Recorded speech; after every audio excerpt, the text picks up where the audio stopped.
আন্তর্জাতিক শ্রমিক সংহতি দিবস উপলক্ষে রাজ্য জুড়ে বিভিন্ন কর্মসূচি পালন করা হয়। যোগেন্দ্রনগরের বনকুমারী ও মলয়নগর অঞ্চল কমিটির উদ্যোগে অনুষ্ঠিত হলো বর্ণাঢ্য প্রভাত ফেরি।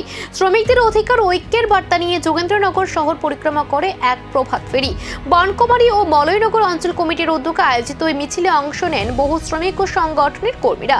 এই কর্মসূচিতে উপস্থিত ছিলেন সমর চক্রবর্তী, নীলাঞ্জনা রায়, স্বপ্না দত্ত, বিশ্বজিৎ সাহা, বাবুল দেবনাথ এবং অমিত দেব সহ অন্যান্য নেতৃবৃন্দ।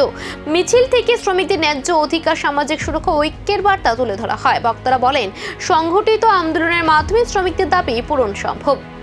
পয়লা মে আন্তর্জাতিক শ্রমিক সংহতি দিবস। প্রতি বছর এই পয়লা মে পৃথিবীর দেশে দেশে মেহনতি মানুষ, শোষিত মানুষরা তাদের যে অধিকার অর্জিত হয়েছিল এটাকে স্মরণে রেখে লড়াই, মিছিল ইত্যাদি সংগঠিত হয়ে থাকে।